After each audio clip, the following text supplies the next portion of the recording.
अस्सलाम वालेकुम। सेठी से सवाल के साथ मैं हूँ सैयद आयशा नाज। मेरे साथ मौजूद है नजम सेठी साहब।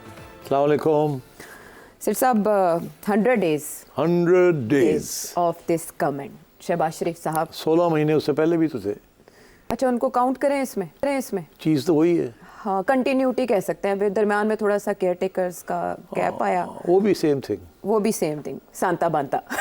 अच्छा, चलें 100 डेज को ही अभी काउंट कर लेते हैं, क्योंकि इन 100 डेज में तो आगे वाले सालों का भी वादा है ना। वो तो 16 माह थे, अब 16 जो 100 दिन है, उसमें शहबाज शरीफ साहब के हवाले से कल कहा जा रहा था कि वो खिताब करेंगे और आवाम को एतमाद में लेंगे बजट के। और मैंने आपसे सवाल भी किया था कल नहीं हो सका खिताब। आज कहा गया कि 6 बजे कौम से खिताब करेंगे। 6 बजे भी हम स्क्रीन के सामने बैठे थे, नहीं हुआ। 7 बजे भी नहीं हुआ। 7:15 बजे के करीब वज़ीर आज़म साहब आए और फिर उन्होंने फिलबदी खिताब किया और उसमें उन्होंने अपनी कारकर्दगी गिनवाई कि डिफ़ॉल्ट से बचाया, और फिर हमने महंगाई को कम किया, और फिर हमने कीमतें कम की। और वो कह रहे हैं कि मैं वादा करता हूँ कि IMF प्रोग्राम जो है वो आखिरी होगा। वादा वो पता नहीं पूरा कर सकेंगे या नहीं कर सकेंगे। मैं आपसे ये जानना चाहती हूँ कि शहबाज शरीफ साहब तो अपनी हुकूमत की कारकर्दगी से मुतमईन दिखाई दिए हैं, आपका क्या ख्याल है इन 100 दिनों के बारे में? देखिए आयशा, 100 दिन में असेसमेंट करनी इन मुश्किल हालात में एक गवर्नमेंट की फेयर बात नहीं है। उसकी वजह यह है कि जब इस किस्म के हालात के अंदर एक नई गवर्नमेंट आती है तो वो 100 दिन में अचीवमेंट्स नहीं होती। 100 दिन के अंदर कुछ ऐसी चीज़ें की जाती है जो कि एक्चुअली डिप्रेसिंग होती है, नेगेटिव होती हैं, ताकि लॉन्ग टर्म में जाके उनका फ़ायदा हो। तो अचीवमेंट्स तो आप असेस करें आफ्टर मे बी 2 years और 3 years, फिर आप कह सकते हैं कि ओके। क्योंकि अभी तो जो इक़दामात किए जा रहे हैं वो तो सारे सख्त मेजर्स हैं। वो अचीवमेंट्स तो उनको नहीं कोई कह सकता। अचीवमेंट्स तो होती हैं जो खुशहाली होती है, और यहाँ इस वक्त तो खुशहाली वाले तो सिचुएशन ही नहीं है। बहरहाल, तो अब क्योंकि 100 दिन के ऊपर हर एक का ये होती है टेम्पटेशन के बताया जाए हमने क्या किया है। ये नहीं कि हमने अचीव क्या किया, मगर हमने किया क्या है। और शहबाज साहब का भी यही मसला था कि अचीवमेंट्स तो ख़ास नहीं है, हो भी नहीं सकती। जिस किस्म की महंगाई है और जिस किस्म के इक़दाम किए जा रहे हैं, बेल्ट टाइटनिंग हो रही है, IMF का प्रोग्राम चल रहा है, भाग दौड़ हो रही है कि पैसे कहीं से इकट्ठे किए जाएं, डिफ़ॉल्ट ना हो, तो इस पर क्या अचीवमेंट हो सकती है? सिर्फ यही अचीवमेंट है कि चले अभी तक डिफ़ॉल्ट नहीं हुआ। ये अचीवमेंट है कि IMF का प्रोग्राम शुरू हो गया है। IMF ने आपको कुछ पैसे दे दिए हैं और आगे सितंबर में कुछ और पैसे देंगे, जिसके साथ और पैसा सऊदी अरेबिया से भी आएगा, वगैरह वगैरह से आएगा। चाइना की ट्रिप में इन्होंने अपने जो कर्ज़े लिए हुए हैं उसके ऊपर जो पैसे वापस करने थे वो चीनियों को समझा के प्यार मोहब्बत के साथ उनको भी मुलतवी कर दिया है कि डिलेड। तो मैं समझता हूँ these are fairly big achievements. जिस किस्म के प्रॉब्लम्स उनको फेस कर रहे थे, वो डिफ़ॉल्ट से बचाया, IMF का प्रोग्राम शुरू किया, उसके बाद चाइना के जो 8-9 मिलियन डॉलर्स देने थे इस साल, उसको डिफर्ड पेमेंट्स की। एंड इसी तरीके के साथ हमारे 1-2 इंटरनेशनल बॉन्ड्स थे, उनको रिटायर किया विदाउट डिफ़ॉल्ट। तो these are major achievements. But वो इसलिए इसको लोग नहीं मानेंगे इस मेजर अचीवमेंट्स, बिकॉज आम लोग जो हैं उनकी तो हालत कोई ख़ास बेहतर नहीं हुई। आम लोगों की तो हालत और ख़राब हो रही है। लेकिन 38% से 12% तक महंगाई का आना, ये बहुत बड़ी चीज़ है। मैं इसके ऊपर आने वाला था, आपने अच्छा किया बताया, मुझे याद दिलाया।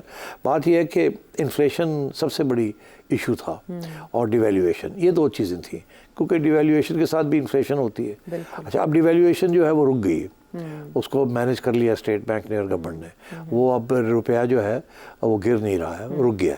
पाउंड और डॉलर जो है वो एक स्टेज पे आगे रुक गए। जो लोग समझ रहे थे कि 400 रुपये पे पाउंड जाएगा और 300 से ऊपर डॉलर चला जाएगा, वो नहीं हुआ। 270-80 के दरमियान डॉलर रुक गया और 250 और 60 के दरमियान पाउंड रुक गया। अब आगे क्या जाके होता है वो आगे इकोनॉमिक कंडीशंस के ऊपर डिपेंड करेगा, बट कम से कम ये रोक दिया। जिसके साथ ये हुआ है कि अब जाके स्टेट बैंक ने भी अपने इंटरेस्ट रेट्स जो है वो 150 BPS कम कर दिए, जिसके साथ इंडस्ट्री को जो लोन लेती है इंडस्ट्री बैंकों से, वो अब कम रेट पे मिलेगी। बहुत हाई है अभी भी, मगर फिर थोड़ी सी सहूलत हुई। इसी तरीके के साथ जो गवर्नमेंट लेती है अब पैसा बैंकों से, कर्जे, गवर्नमेंट का भी जो डेट है वो भी कम होगा, बिकॉज जो डेट रीपेमेंट करनी है वो अब कम रेट पे होगी। तो ये एक अच्छे कदम उठाए हैं। अब सबसे इम्पोर्टेंट बात यह है कि महंगाई कम हो रही। महंगाई एक ज़माने में 40% थी, फिर 25 पे आई, फिर वहाँ काफ़ी अरसा टिकी रही, अब आ गई 11-12%, 10 से 11-12%। और हर आदमी जो है बाहर सड़क पे जो उसको इस बात का एहसास हो गया है कि महंगाई कम हो गई है। अब टमाटर भी नहीं बढ़ रहा और आलू भी मिल जाते हैं, प्याज भी मिल जाते हैं, जो बेसिक नेसेसिटीज़ हैं। तो मैं समझता हूँ this is a big achievement कि आपने महंगाई को कम कर लिया है। और पेट्रोलियम प्राइसेस के बारे में पेट्रोलियम प्राइसेस तो आपको पता ही है, वो फिक्स्ड है, उसका इंडेक्स है एक जिसके साथ वो बढ़ती हैं कम होती हैं, तो उसके अंदर तो गवर्नमेंट इंटरफेरेंस नहीं करती, वो तो हमारी जो एक इदारा है वही करता है, नेपरा जो है वो करते हैं और रेट्स लगाते हैं। तो कभी किसी महीने 10 रुपये बढ़ जाता है, किसी महीने 5 रुपये गिर जाता है, अब फिर गिरा है, डीजल भी गिरा है और वो भी गिरा है। तो मैं समझता हूँ this is good coming on the eve of the budget, कि बजट आया ही है तो सब समझ रहे थे कि पेट्रोल और महंगा हो जाएगा, तो उन्होंने कम कर दिया। मेरा ख्याल है अगले महीने फिर बढ़ जाएगा थोड़ा सा। अच्छा। तो ये चीज़ चलती रहेगी, मगर साइकोलॉजिकली स्पीकिंग तो ये अच्छा हुआ। मगर अब जो सबसे इम्पोर्टेंट डेवलपमेंट ये है कि शहबाज शरीफ साहब की जो स्पीच थी जो आज उन्होंने दी है, उसके अंदर जाहिर है उन्होंने यही समझाने की कोशिश की है कि हालात बड़े मुश्किल है, हमने काबू पा लिया उसके ऊपर। ये बहुत बड़ी अचीवमेंट है काबू पाना, मगर काबू तो अभी आधा ही पाया ना, अभी तो इंटेंशंस हैं, इरादे हैं कि हम ये करेंगे, हम ये करेंगे, हम ये करेंगे। फैसले हो गए, ये टैक्स कलेक्ट करेंगे, ये करेंगे, ये करेंगे, मगर अभी उसको इम्प्लीमेंट करना है। अब वो वहाँ मुश्किल आएगी। तो आगे जाके देखना ये है कि अगले 3 महीने के अंदर, ये मैं कह रहा था कि सितंबर तक क्या यही बजट चलेगा या आखिर ज़रूरत पड़ जाएगी कि एक सप्लीमेंट्री बजट की ज़रूरत पड़ जाएगी, फिर देखा जाएगा क्या होता है उस वक्त। तो मैं समझता हूँ कि first 100 days tough decisions taken well, not all as well as should be, मगर कॉम्प्रोमाइज़ भी करनी पड़ी हैं जो की हैं। मेरे ख्याल सबसे बड़ी कॉम्प्रोमाइज़ तो ये हुई है कि इंडस्ट्री जो है जो बैठी हुई है, और एक्सपोर्ट्स जो है हमारे लिए बड़े क्रिटिकल है। उसके बगैर आप इंपोर्ट भी कुछ नहीं कर सकेंगे। अगर एक्सपोर्ट्स नहीं होंगे तो पैसा नहीं आएगा, डॉलर, तो पेपर्स कैसे करेंगे, या आपकी लिपस्टिक कहाँ से आएगी और मेरी टाइयाँ कहाँ से आएंगी, ठीक है ना। तो ये इसके लिए पैसे चाहिए एक्सपोर्ट करने के लिए। एक्सपोर्टर कह रहा है जी कि हम तो तैयार हैं करने के लिए, मगर हमारे लिए मुश्किल बड़ी है, क्योंकि जो बिजली और गैस है बड़ी महंगी है। और ये सारे रीजन के अंदर सबसे ज़्यादा महंगाई जो है गैस की और इनपुट्स की, एनर्जी की, जो बड़ी महंगी है। तो हम कैसे एक्सपोर्ट करेंगे, हमें आपकी सहूलत दें। तो अब आज ही जो अनाउंस किया उन्होंने वो ये किया कि जी कोई 250 अरब के करीब की सहूलत दी है, 200 से 250 अरब की सहूलत दी है। हाँ, 200 अरब, 10 रुपये 69 पैसे फी यूनिट कमी का ऐलान किया है सनतों के लिए। लेकिन साथ ही जो आम है सारिफ, उसके लिए 5 रुपये 72 पैसे फी यूनिट इजाफा भी कर दिया। तो वो यही होता ना कि कहीं ना कहीं उनको देना था ताकि एक्सपोर्ट्स हों, और कहीं से तो लेना था ना, पैसे हवा में तो नहीं है, प्रिंटिंग तो कर नहीं सकते पैसे की, ज़्यादा प्रिंटिंग करेंगे तो फिर महंगाई हो जाएगी, इन्फ्लेशन हो जाएगी। तो इसलिए अगर इनको 200 अरब रुपये से ज़्यादा दिया है एक सहूलत, ताकि एक्सपोर्ट्स जो है वो बढ़े, और तो फिर कहीं ना कहीं से तो लेने थे ना पैसे। अब वो 2 जगह से उन्होंने पैसे लिए हैं। एक तो ये आप जो कह रहे हैं कि रेजिडेंशियल कंज्यूमर्स के लिए, जो घरों वाले लोग हैं उनके लिए बिजली का रेट बेसिक टैरिफ में उनका बेसिक टैरिफ बढ़ा दिया। दूसरा ये है कि ये जो मिडिल क्लास है उनसे भी 200-250 अरब रुपया की टैक्सेस जो हैं वो बढ़ा दिए, जिसकी हमने कल बात की थी। मैं समझता हूँ वो बहुत बड़ा एक कदम था। और अब ये जो बातें हो रही हैं आयशा, बड़ी इंटरेस्टिंग बातें हो रही हैं। अगर ये इम्प्लीमेंट कर लिया तो बहुत कामयाबी होगी इनको। इस वक्त आपका जीडीपी टैक्स रेशियो जो है, टैक्स जीडीपी रेशियो को 8-9-10% के करीब है। इनकी कोशिश है कि अगले 2-3 साल में इसको 13% पे ले जाया जाए। अगर ये 12 में भी चले जाते हैं तो बहुत बड़ी अचीवमेंट होगी। अब वो कैसे जाएंगे, ये हमने कल बात की थी कि जी रिटेलर्स जो हैं उनको कैसे समझाएंगे, प्रोफेशनल्स जो हैं उनसे कैसे टैप करेंगे। अब वो FPR चेयरमैन साहब कह रहे हैं कि हम सिस्टम बना रहे हैं जिसके साथ हम मॉनिटर कर सकेंगे। तो उसमें बहुत सी इंटरेस्टिंग चीज़ें, डिटेल में जाने की ज़रूरत नहीं है, मगर अब ये प्रोजेक्ट्स तो बन रहे हैं, प्लान्स बन रहे हैं।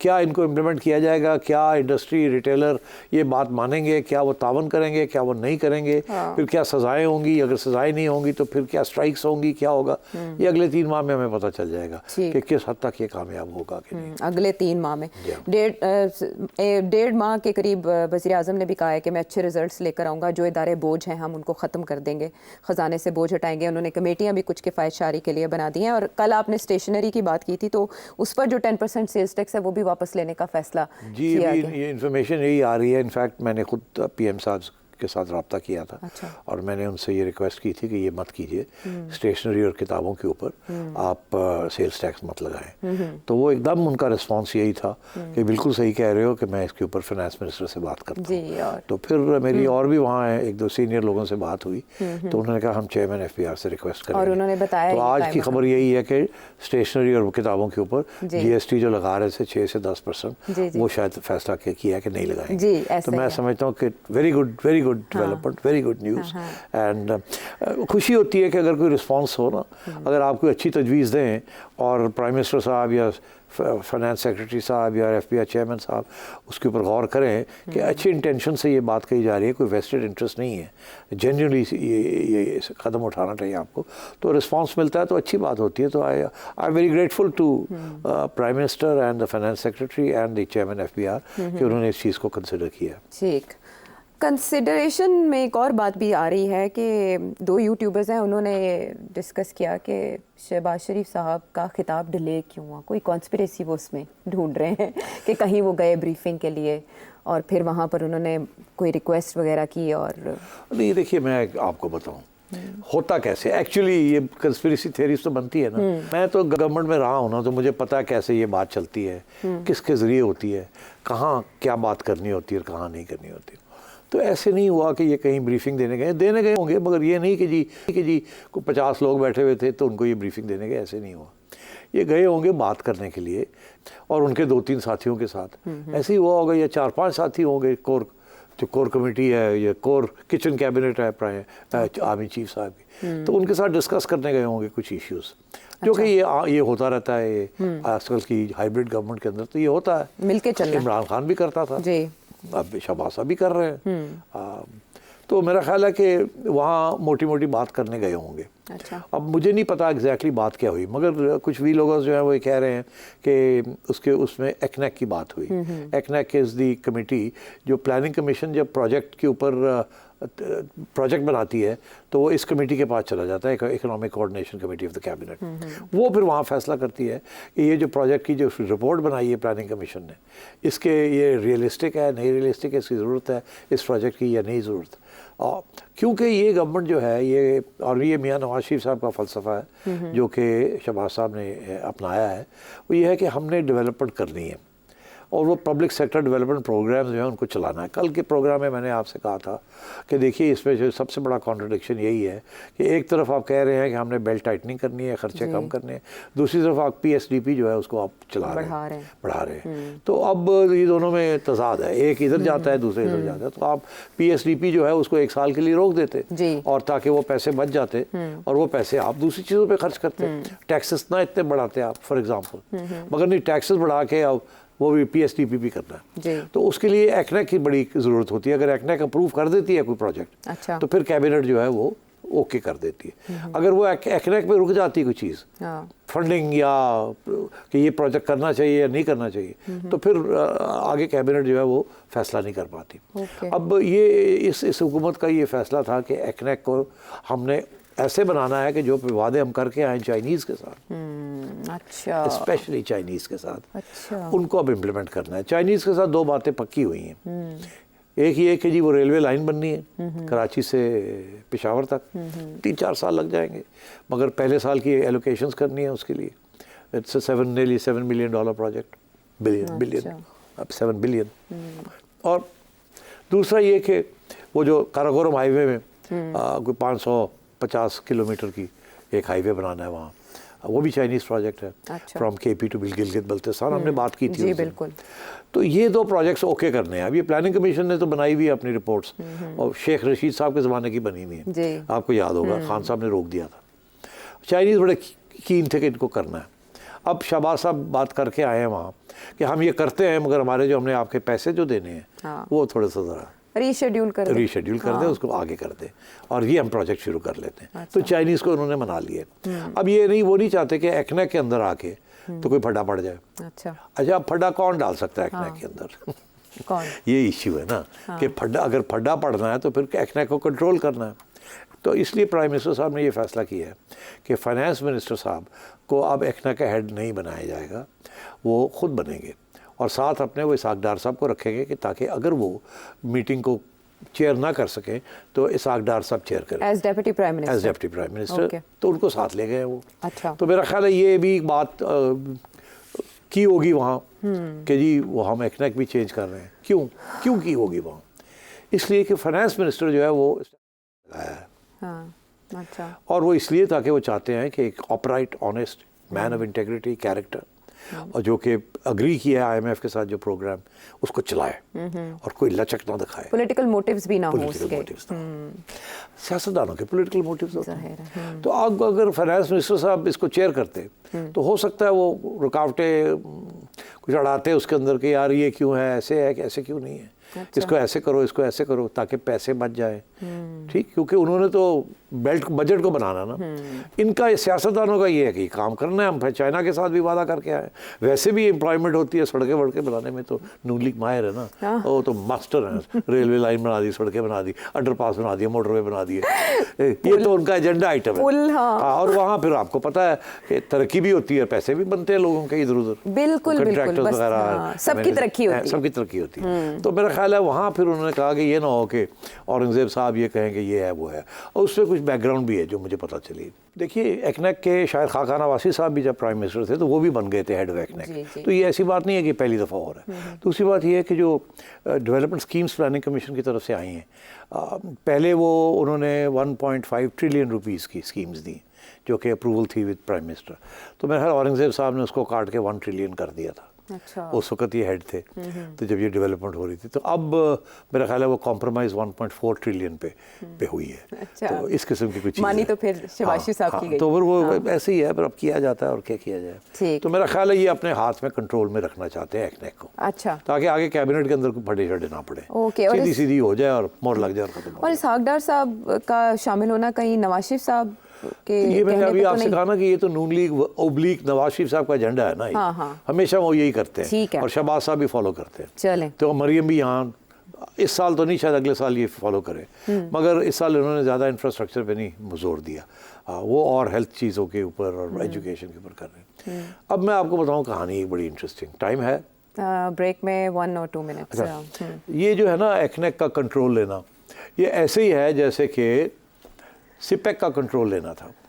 2016-17 में जब नवाज शरीफ साहब प्राइम मिनिस्टर थे 15-16 में, तो सिपेक का प्रोजेक्ट्स चल रहे थे, बनाए जा रहे थे। उस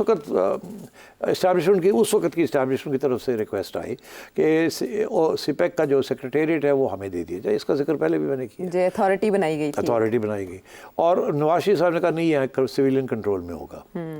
और वो लोग कह रहे थे हमारे कंट्रोल में दें ये, ठीक, क्योंकि ये स्ट्रेटेजिक इश्यूज हैं ये। तो मियाँ साहब ने कहा नो, ये सिविलियन सेटअप होगा, मैं खुद करूँगा।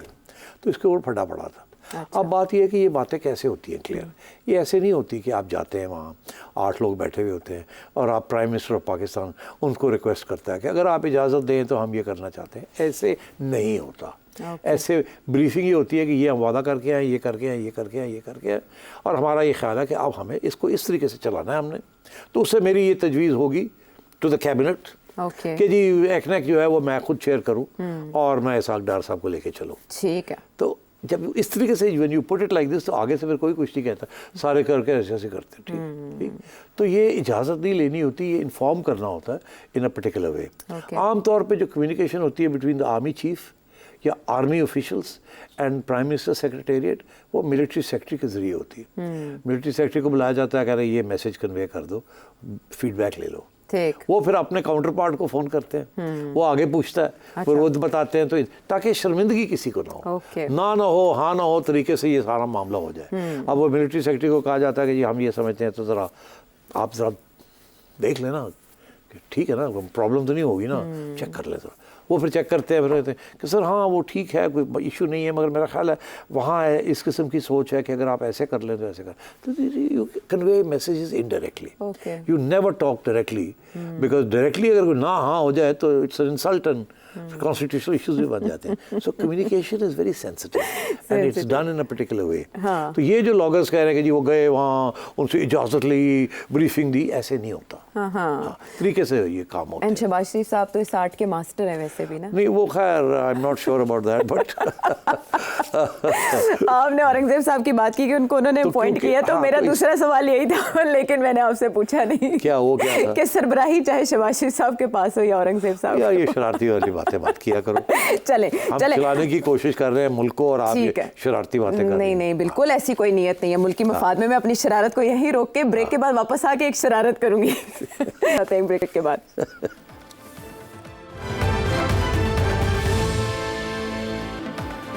शो में एक बार फिर खुश आमदेद। शरारत कुछ मिनट के बाद एक सवाल जो पार्लियामेंट की कारकर्दगी के बारे में। शहबाज शरीफ साहब की कारकर्दगी आपने बताई है, उनकी हुकूमत, पार्लियामेंट ने क्या किया 100 दिनों में? 100 दिन में पार्लियामेंट ने मेरा ख्याल है एक मनी बिल, ये जो मनी बिल आया है जी, इसके ऊपर दिया है, और कोई मनी बिल नहीं आया। Money bill is the most important legislation. अगर मनी बिल फेल हो जाता है, आता है और वो पास नहीं होता, तो it's a vote of no confidence in the government. इसलिए money bills are very important, because money bills जो हैं वो पार्लियामेंट दोनों हाउसेज में अप्रूव करवाने होते हैं। तो इसमें 90 डेज में एक ही मनी बिल आया है। अच्छा। मगर सबसे बड़ी जो मुश्किल नज़र आई है वो ये है कि स्टैंडिंग कमिटीज़ जो है ना, वो 3 महीने लग गए इनको, अब जाके स्टैंडिंग कमिटीज़ बनी है। अब बिकॉज वहाँ लड़ाई झगड़े हो रहे थे क्योंकि पीटीआई तावन नहीं कर रही थी जी। तो उनको अब बुलाने में, बनाने में, और फिर ये शेयर करनी पड़ती है अपने अलायंस पार्टनर्स के साथ, तो उसके ऊपर भी काफ़ी लेन देन होती है। अच्छा। मगर अब जाके फाइनली आज ही या कल की खबर थी कि स्टैंडिंग कमिटीज़ जो है उसके ऊपर एग्रीमेंट हो गई है। तो 15-20 कोई स्टैंडिंग है, 20-30 स्टैंडिंग कमिटीज़ बनने जा रही हैं, बन गई हैं, तो अच्छी बात है। मगर जो पार्लियामेंट के अंदर जो डिबेट हुई है, क्योंकि डिबेट होती है ना सपोजिटली, बिल्स होते हैं, डिबेट होती है, पॉइंट्स होते हैं, अब उसमें वो कहते हैं कि 30% जो सवाल खड़े किए गए वो पॉइंट्स ऑफ ऑर्डर थे। मतलब ये सवाल किए गए पूछने के लिए, ये ठीक नहीं है, ऐसे क्यों, ये फलाना क्यों बोल रहा है, ये है, उसको इजाज़त मिलनी चाहिए। मतलब ये प्रोसीजरल इश्यूज़ के ऊपर 30% पॉइंट्स ऑफ ऑर्डर के ऊपर टाइम ज़ाया हो गया। ओके। दूसरी बात ये है कि एक तरफ तो अटेंडेंस अच्छी रही, ऑन एवरेज 280, 290, 300 के करीब लोग अटेंड करते रहे। अच्छा। तो ये it's not a bad record. मगर शहबाज शरीफ साहब सिर्फ 2 दफ़ा गए हैं और यहाँ तक कि इमरान खान साहब और नवाज शरीफ साहब भी 4 सेशंस में एक सेशन अटेंड करते थे, बट 25%। तो शहबाज शरीफ साहब तो 2 महीने में 2 दफ़ा गए हैं, 2 सेशंस क्या, वो भी आधे आधे अटेंड किए होंगे। तो एक तो ये मियाँ साहब थोड़े से ज़रा लेज़ी रहे अबाउट पार्लियामेंट। तीसरी चीज़ ये है कि पीटीआई ने काफ़ी शोर शराबा किया है, 11 दफ़ा उन्होंने प्रोटेस्ट किए हैं, जिसका ये मतलब है कि 11 दफ़ा तो काम हो ही नहीं सका, और वो 2-2 दिन के लिए पोस्टपोन प्रोरोग होती रही पार्लियामेंट। पीटीआई ने काम करने भी नहीं दिया। इसके अलावा जो बड़ी इंटरेस्टिंग बात है कि काफ़ी दफ़ा बिजनेस ऑफ पार्लियामेंट के ऊपर डिस्कशन शुरू हुई, कोई फ़ैसला नहीं हुआ। तो 24% या 25% ऐसे केसेस हैं जहाँ मामला सामने आया मगर कोई फैसला नहीं हुआ, मुलतवी हो गया। तो मतलब है कि इनकम्प्लीट रह गए एजेंडे। इसी तरीके के साथ अगर पार्लियामेंट के अंदर कितने लोग हैं टोटल, 342, 50 इतनी है ना, 300 समथिंग। तो उसमें से 50% से ज़्यादा लोग ने मुँह नहीं खोला अपना। अच्छा। किसी ने कोई हाथ नहीं खड़ा किया, कोई सवाल नहीं पूछा, नो पार्टिसिपेशन, डेड रहे। अब ये किस किस्म की पार्लियामेंट है जिसमें आधे लोग जो हैं वो डेड हैं। तो ये भी एक ब्लॉट है। और दूसरी बड़ी मुझे पढ़ के हैरान हुआ हूँ कि जो गैलरी है ना पार्लियामेंट, तुम्हें पता ना ऊपर गैलरी होती है जहाँ मीडिया बैठता है, लोग आके बैठते हैं के साथ, तो गैलरी में काफ़ी रिस्ट्रिक्शंस लगाई रखी इस दफ़ा। अच्छा। ज़्यादा लोग ना आए, बड़ी टाइट करके रखा हुआ। वो मेरा ख्याल है इसीलिए था क्योंकि पीटीआई ने शोर वोर डालना था, उसको कवरेज मिलनी थी, तो इसलिए टाइट करके रखा हुआ। तो मगर जो गुड न्यूज़ इज़ के ख़वातीन की पार्टिसिपेशन मर्दों से ज़्यादा थी। 61%, 60% से ज़्यादा ख़वातीन ने पार्टिसिपेट किया, अटेंडेंस की और बोली वहाँ जहाँ तक उनके जो मेल कॉलीग्स थे वो 49-50% के करीब उन्होंने पार्टिसिपेशन की। तो जेंडर इश्यूज़ जो थे वहाँ आप लोग जो हैं वो हावी रहे। ये तो खुश आइंद है। बाकी ये है कि काफ़ी बाई पार्टिजन, मतलब दोनों सियासी जमातें जो हैं, गवर्नमेंट एंड अपोजिशन, सबको इक्वल मौका मिला। यहाँ तक कि अपोजिशन को कोई 55-60% टाइम जो है वो अपोजिशन को दिया गया। तो मैं समझता हूँ कि स्पीकर साहब को दाद देनी चाहिए, बड़ी जमहूरी तरीके के साथ उन्होंने कंडक्ट किया है। तो इस किस्म की सिचुएशन है पार्लियामेंट के अंदर। चले, आप मोर और लेस कितने नंबर देंगे फिर पार्लियामेंट की कारकर्दगी को? 50 आउट ऑफ 100, 50% अभी इनिशियल है। देखते हैं आने वाले दिनों में क्या होता है, जब मज़ीद सख्त फैसले और उनकी इन्फोर्समेंट होगी, जब वो लागू होंगे तो फिर क्या होगा। लेकिन इसमें जब कनेक्टेड बात चल ही रही है तो मैं ये जानना चाहती हूँ कि ख़बरें ऐसी आ रही हैं जैसे पीपल्स पार्टी और नून लीग के दरमियान जो बैकडोर राब्ते हैं वो भी फ्लॉप हो रहे हैं और नाकाम हो रहे हैं। और उसमें गवर्नर साहब की एक स्टेटमेंट कोट की जा रही है जिसमें गवर्नर पंजाब ये कहते हैं कि हमारा बड़ा भयानक तजुर्बा था इस इत्तेहाद का जो नून लीग के साथ किया, और फिर 16 माह की कारकर्दगी पे भी उनको बड़ा पछतावा है और वो कह रहे हैं कि हमें बहुत रिएक्शन फेस करना पड़ता है नून लीग के साथ मिलकर चलने की वजह से। आप इस स्टेटमेंट को कैसे देखते हैं कमिंग फ्रॉम गवर्नर साहब? देखिए, मैं आपको पहले दिन से कह रहा हूँ कि जरदारी साहब और शहबाज साहब से के दरमियान बड़ा फ़र्क है अप्रोच का। जरदारी साहब का जो मौका है वो थोड़ा सा फ़र्क है। वो कहते हैं नेगोशिएट करना चाहिए, हर बात माननी नहीं चाहिए, कुछ लेने देने की बात होनी चाहिए, कुछ बहस होनी चाहिए, और वो हर चीज़ के ऊपर लड़ते झगड़ते नहीं है, मगर बिल्कुल नेगोशिएट करते हैं। ठीक, शहबाज साहब नेगोशिएट सरेंडर कर देते हैं शहबाज। आई वुड नॉट से सरेंडर, आई वुड नॉट से नेगोशिएट, आई वुड से हथौली रख देना, ठीक है जी, ठीक है जी, ठीक है, let's get on with it. अच्छा, सरदारी साहब वो प्रेसिडेंसी में बैठे हुए, ना भी बैठे हों, वो कहते हैं अपनी इज्जत करवानी पड़ती है, उसके साथ फिर बहस करनी पड़ती है, एकदम नहीं दे देना, लेन देन यानी कुछ लो और कुछ दो हमेशा। वो कहते हैं इसी के साथ इसी में इज्जत है आपकी, नहीं तो दूसरा चढ़ जाएगा उससे। तो वो कह रहे हैं जी नहीं होना। तो जरदारी साहब वहाँ प्रेसिडेंसी में बैठ के ये कर रहे हैं, वो हुकूमत के साथ भी कर रहे हैं, एस्टैब्लिशमेंट के साथ भी कर रहे हैं, और वो एस्टैब्लिशमेंट के साथ इनडायरेक्टली कर रहे हैं, डायरेक्टली नहीं कर रहे। उन्हें पता है कि जो हुकूमत कर रही है वो कहने की उम्र कर रही है, मगर वो एस्टैब्लिशमेंट को नहीं क्रिटिसाइज़ करेंगे, वो हुकूमत को कहेंगे कि इसको ऐसे करें, ऐसे करें, ऐसे करें। वो आगे से जवाब मिलता है हम नहीं कर सकते, तो कह रहे हैं ये क्या बात हुई। तो वो फिर अपना जैसे कहते हैं ना पाउंड ऑफ फ्लैश, वो फिर एक्सट्रैक्ट करते हैं, not from the establishment but from the government. तो गवर्नमेंट को वो फिर टाइट कर देते हैं। तो अब वो यही है कि पीपल्स पार्टी को कंसल्ट नहीं करते, ये नहीं करते, वो नहीं करते, ये सब जरदारी साहब के टैक्टिक्स हैं। आखिर में वो ही will not do anything to destabilise this government, मगर आखिर वक्त तक जाएंगे, ना ना ना, आखिर में आगे मान जाएंगे और थोड़ा सा एक्सट्रैक्ट कर लेंगे। देखिए, ये नेगोशिएशन का यही होता है ना। मैं आपको एक एलिमेंट्री प्रिंसिपल नेगोशिएशन का बताऊं। आपने गाड़ी बेचनी है, आपने कहा जी मैं 2 करोड़ की गाड़ी बेचा हूँ। अच्छा, तो आगे से ऑफर आती है 1.5 करोड़ की, तो अब आप 2 मांग रहे हैं, वो 1.5 मांग रहा है। तो अगर तो आप कहेंगे नहीं जी मैं तो 2 तो घट नहीं लेना, वो कहता मैं 2 तो बाद घट नहीं लेना, वो कहता मैं 1.5 तो बाद नहीं दे सकता, तो फिर वो कहता अच्छा जी अस्सलाम वालेकुम। ऐसे नहीं होता। होता ये है कि वो जो 2 वाला है वो उसको कहते हैं यार कुछ करो ना, कुछ करो ना, कुछ। अच्छा यार आपके लिए 1 करोड़ 90 कर देते हैं। उधर से वो भाई आप भी तो कुछ करें ना, ये तो कोई बात नहीं है ना जी। अच्छा जी चले 1.50 से 1.60 कर देते हैं। तो फिर 2 हफ्ते बात नहीं होती, फिर एक फ़ोन करता है अच्छा जी सोचा तुसी, और जी असी तो पहले सोचा है, तुहानू दस्सिया होया कि असी तो 1.90 तो घट नहीं देनी। और सर जी खुदा दा खौफ करो, ओ जी है जी, अच्छा अच्छा अच्छा चलो 1.85 कर देने, चलो हम बस आखिरी है, तो उधर चलो जी 1.65 कर देने। तो ये जितनी देर आप नेगोशिएशन करते हैं उतनी ज़्यादा फ़ायदा होता है नेगोशिएटर जो कि डिले कर रहा होता है। okay. जो जल्दी करता है उसका फ़ायदा नहीं होता, नुकसान हो जाता है। तो नेगोशिएशन टैक्टिक्स इसीलिए हर बात जो है जो कि एक दिन में हो सकती है।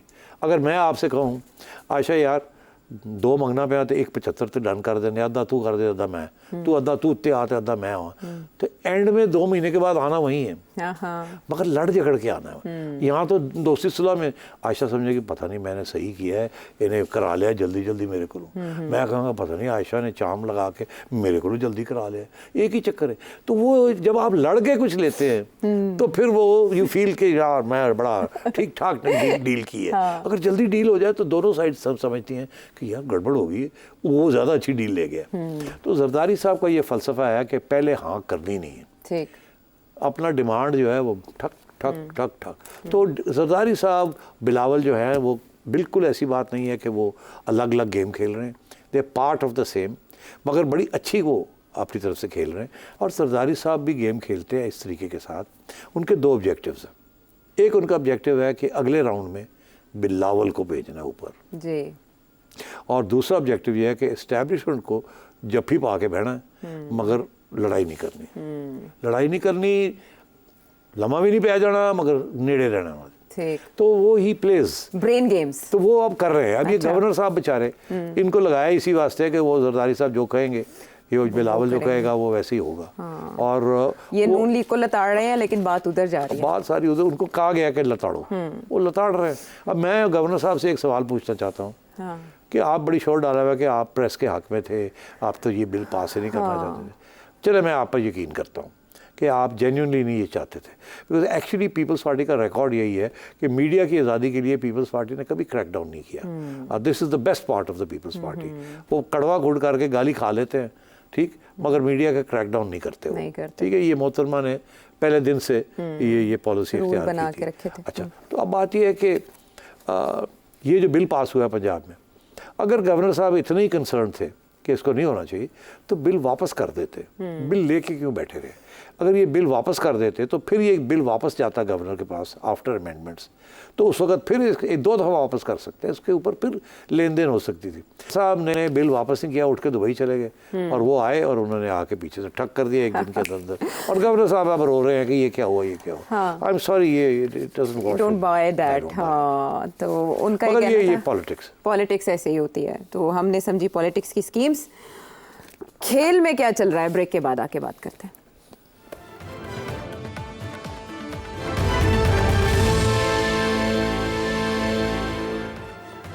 शो में एक बार फिर खुश आमदेद। सेठी साहब, कभी ट्रेंड बना था क्रिकेट कम्स होम, अब ट्रेंड है क्रिकेटर्स कम होम। कुर्बानी से पहले कुर्बानी होगी या नहीं होगी, कुर्बानी के बाद कुर्बानी की खबरें चल रही हैं और सुनायब मोहसिन नकवी साहब चेयरमैन पीसीबी वो बहुत इजलास मुनक्किद कर रहे हैं और उसमें और भी ओहदेदार बैठ रहे हैं और शाहिद अफरीदी साहब ने फरमाया 8 से 9 खिलाड़ी जो हैं वो फारिग होने जा रहे हैं। सुपर 8 में पहुंचने के इम्कानात जैसे ही ख़त्म हुए, इफ्स एंड बट्स पे हमारी टीम थी परफॉर्मेंस के बजाय, ये रह जाए, ये हो जाए, रन रेट ऐसे हो जाए, पॉसिबिलिटी। लेकिन जो पाकिस्तानी थे उन सब की उम्मीदों पे पानी फिर गया और सबसे कमज़ोर टीमों से पाकिस्तानी टीम हार के अब मुल्क वापस आ जाएगी, ईद यहीं मनाएंगे। यहाँ मैं आपसे जानना चाहती हूँ कि आपने इससे पहले बहुत बार नकाइस की निशानदही की कि ये चीज़ें देख लें, इनसे आपको नुकसान हो सकता है। आपने बताया कि वो चीज़ें नहीं देखी गई तो उसका फॉल आउट ये है। अब आप मुझे ये बताएं कि रिज़ाइन कौन करेगा, कोई जिम्मेदारी कबूल करेगा, सिलेक्शन कमेटी में से कौन कौन फारिग होने जा रहा है? देखिए, मुझे ये तो नहीं पता कि कौन फारिग होने जा रहा है या नहीं, ये तो अब क्रिकेट बोर्ड जो है वो फैसला करेगा। वो board is led by chairman Mohsin Naqvi साहब। 3 माह हो गए हैं मेरा ख्याल है इनको आए हुए, या काफ़ी टाइम हो गया मेरा। हाँ, वो जैसे केयर टेकर गए तो ये आ गए, तो मेरा ख्याल उससे 1-2 दिन पहले ही आ गए थे। हाँ, पहले तो बोर्ड की मीटिंग ही नहीं हुई। अच्छा, एक मीटिंग हुई है, उसके बाद मीटिंग ही नहीं चेयरमैन साहब ने की। चेयरमैन साहब बहुत बिजी रहे हैं, आपको पता ही है, वो सेनेटर भी हैं, फिर सारा काफ़ी भाग दौड़ भी थी। तो फैसले तो बोर्ड में होते हैं, मगर यहाँ ऐसे लग रहा है कि बोर्ड के अंदर कोई ख़ास उसको अहमियत नहीं दी जा रही। मैं समझता हूँ that's not a good idea. Board को साथ लेके चलना चाहिए और सारे फैसले बोर्ड से करवाने चाहिए। हाँ, वो आपकी राय हो, मगर आपको अंगूठा और मोहर जो है वो बोर्ड की लगवानी चाहिए, बाद में नहीं, उनको साथ लेके। क्योंकि बोर्ड के अंदर भी बुड़बुड़ होनी शुरू हो गई है, मैंने सुना, क्योंकि वो कह रहे हैं हमें तो कंसल्ट ही नहीं किया जा रहा, हमें तो घास ही कोई नहीं डाल रहा, एंड सो ऑन। तो एक तो बोर्ड को खुश रखना चाहिए, उनके साथ राब्ते होने चाहिए, उनके साथ मीटिंग्स होनी चाहिए, क्योंकि after all they represent the structure of domestic cricket. तो एक तो ये बात। अच्छा। मगर मैं समझता हूँ उसका कोई ख़ास असर नहीं पड़ा ऑन द चेयरमैन। अच्छा। अब बात यह है कि मसला कहाँ से ख़राब हुआ, तो यही चीज़ें देखनी पड़ेंगी गोइंग फॉरवर्ड। मसला ज़का अशरफ साहब के ज़माने में ख़राब हुआ, जबकि प्लेयर पावर इंज़मामुल हक साहब और बाबर आज़म साहब और उनकी जो कंपनी जो बनाई है इन लोगों ने प्लेयर्स को रिप्रेजेंट करने के लिए, वो हावी हो गए। उन्होंने बहुत सख्त प्रेशर डाल के एक प्लेयर्स कॉन्ट्रैक्ट नए सिरे से करवाए और 3-3 साल के कॉन्ट्रैक्ट्स कराए, और फ्रैंकली अनप्रेसिडेंटेड ऐसे थे जैसे कि मैं जब पढ़ के मैं हैरान परेशान हो गया कि ये कर क्या रहे हैं। ये तो बिल्कुल आपके हाथ से, क्रिकेट बोर्ड के हाथ से सारा कुछ जा रहा है। और जिन लोगों को आपने सरबराह बनाया वो तो खुद इन्वॉल्व है इन चीज़ों में, तो ये नहीं होना चाहिए था। बहरहाल उन्होंने मेरा नहीं ख्याल ज़का अशरफ साहब को क्रिकेट के बारे में या मैनेजमेंट के बारे में कोई खास पता है, और मैं खुल के ये बात कह रहा हूँ। और वो सियासी शख्स हैं और वो सियासी तौर पे आए थे और वो सियासी तौर पे इसको ट्रीट कर रहे थे, तो उनकी एडवाइस भी उनको बड़ी बुरी मिली, और क्योंकि वो अच्छे लोग भी नहीं थे उनके पास, और उन्होंने फिर ये जो सारे फैसले किए वो गले पड़ गए। बाबर आजम को बनाना, सॉरी शाहीन को बनाना, बाबर को आउट करना, फिर बाद में बाबर को बुलाना, फिर इंजमाम से ये प्लेयर पावर, ये सारा कुछ जो हुआ ना उस वक्त गड़बड़ हो गई। वहाब रियाज को साथ लेके चलना, काफ़ी प्रॉब्लम्स, वो अब मोहसिन नकवी के गले पड़े हुए। इनको नहीं पता how to deal with these issues, इसलिए वो सर्जरी की बात करते हैं। मैं बड़े विद ड्यू रिस्पेक्ट, ये जो आज खबरें आ रही हैं कि जी प्लेयर्स कॉन्ट्रैक्ट्स जो हैं रिव्यू होंगे, वो रिव्यू होंगे, ये होगा, उससे कोई फ़र्क नहीं पड़ेगा। वो जो गंद पड़ना था ना वो पड़ गया। अब आप प्लेयर्स कॉन्ट्रैक्ट्स को रिवाइज करेंगे, कोई फ़र्क नहीं पड़ेगा, इसके साथ टीम स्पिरिट नहीं बनेगी। ये आप प्लेयर्स को क्यों पनिश कर रहे हैं? आप अगर पनिश करना है तो जो पॉलिसीज़ अख्तियार की गई, जिन लोगों ने वो पॉलिसीज़ अख्तियार की, जो पॉलिसीज़ फॉलो हो रही थी, जिसकी वजह से टीम के अंदर डिसयूनिटी हुई, उसको आप देखें। अब ये तो होना ही था। अब ये इंडिविजुअल प्लेयर्स को एयर मार्क करना कि आप ट्रबल मेकर हैं, आप ट्रबल मेकर हैं, इनको निकाल दें, इनको कर दें, ऐसे काम नहीं चलेगा। This is not the approach. अच्छा, ये मैं आज बड़े ऑन रिकॉर्ड कह रहा हूँ।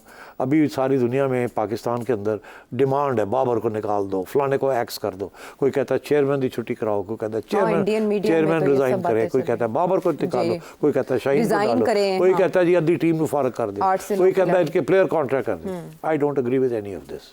Then what to do? What to do is a different strategy altogether.